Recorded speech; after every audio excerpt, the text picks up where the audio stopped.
Hi, my name is Scott Simmons, and I'm the co-chair of the property committee here at Grace Church, and I'm here with Mother Sean to discuss some of our recent projects as related to our capital campaign.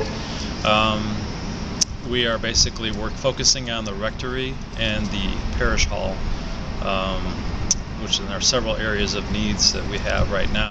The next phase of our work after we complete the work at the rectory, which is the priority at this point, is to do some work on the parish hall here. We've had ongoing active water leaks into the building, and we feel that after our reviews and talking to an exterior wall consultant that there are several areas of water infiltration that need to be addressed. Behind me is one of the older sections of the roof area that is probably the oldest on the parish hall. Beyond that is the shingle roof, which is reaching the end of its life. But we would like to, in this particular case, replace this membrane because of its age, and it's definitely exceeded its lifespan. It's probably a 30 to 35-year-old roof, and because of some of the terminations up against the masonry wall and other strange geometries, we still have water leak issues that need to be addressed. The roof hatch here shown here is actually new and was a source of water infiltration, but is fortunately no longer a problem, but would stay as a part of our new proposed work. We're going to go over here to the parapet walls. We can take a look at, this is what we call the bathtub area. This is a possible source of water infiltration. This roof membrane was replaced at one point, probably in '02, and the roof drain was put in shortly thereafter, but we still are not sure if this is a source of water infiltration either from that roof drain or from some of the intersections in terms of what it's coming up against. In this area we have our parapet walls, which are basically exposed. You've got some brick, you've got clay tile caps that are loose and open joints, and you actually have exposed areas of the wall here where there is possibilities of where the stucco system has come off, of water getting behind the wall system and underneath the roof assembly and getting into the building.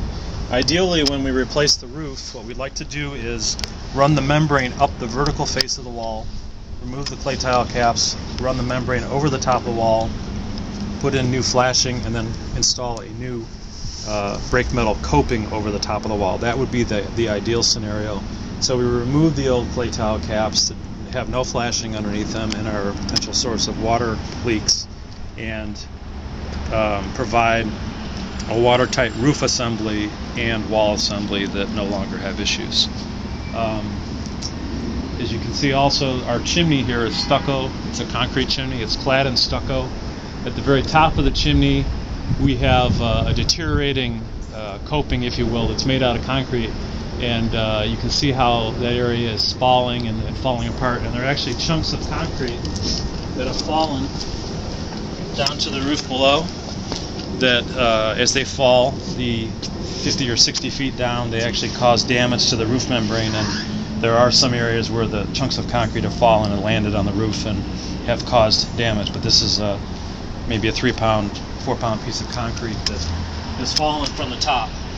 But this area alone would need to be scaffolded, and we would most likely redo it in stucco. But any open cracks and certainly the top of the coping need to be repaired, and then the whole chimney should be recoated, and any of its intersections with the building should be sealed up so that they are watertight. We should probably move down to the lower roof area. Okay, we're standing on the lower flat roof area of the parish hall, and this roof area was replaced within the last year or so. This is a TPO membrane, and which means thermal polyolefin. Thank you. It's essentially a single ply membrane that's fully adhered down to new rigid insulation that's mechanically attached to the roof. This area was replaced, and we thought that by replacing this area that it would solve some of our active water infiltration problems. However, the sole replacement of this, the membrane is actually fine, has not solved at least 3 of our current active water leak problems. Last year we actually had a significant amount of snow up here on the roof, and we had some ice damming and snow drifting in this area. The water crept underneath the shingles and got into the level 2 classroom and caused some water damage. And then over in this location, when the roofing was done, they had to terminate to what was existing here. But as you can see, the condition of this stucco wall, it's in very poor condition, and pieces of the stucco are laying here on the membrane, and this is actually coming loose from the wall. And as the water gets behind this system, which is this is concrete, as the water gets behind the stucco, it has a direct path to get into the building and underneath the roof membrane. Ideally, if and when we redo this area, we would probably not have stucco here. We would probably do some kind of a membrane, but the membrane should be continuous and run behind. Whatever we end up doing here, the roofing system should terminate behind the new membrane and go. And if we do a membrane here, we can go up and over the top of the wall and keep this watertight with our new coping. But you can see that the condition of the stucco is very poor. And the only thing the roofer could do at that point in time was to terminate to what we had. But right now we have a direct path for water, and you can see even the wall here is deteriorating because of the water infiltration that's getting into the wall and then ultimately down into the building. We have active water leaks in the Acolyte room, and I believe we still have active water leaks into the women's robing room, and we also have active water leaks into the chapel. And it's been very difficult to source where exactly that water is coming in from, but there are several areas up here that are suspect. Okay, here this is the west face of the stucco wall. Again, we have the same problems where we have open cracks. Some of it's been patched and loose stucco, but anywhere where this is open is a path for rainwater to sheet down and get into the building. There's been some temporary patching here that's starting to fail already. That's coming loose, and any of these open joints here.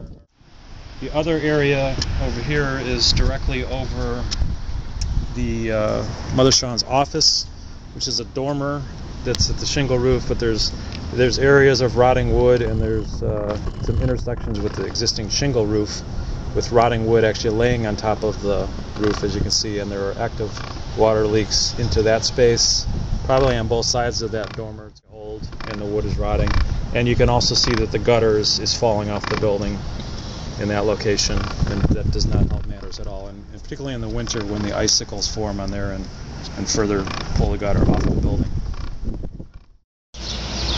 The Garden of Grace Church gives you a great opportunity to see 130 years of ministry, of people and places and time, and of God who has worked wonders in this community.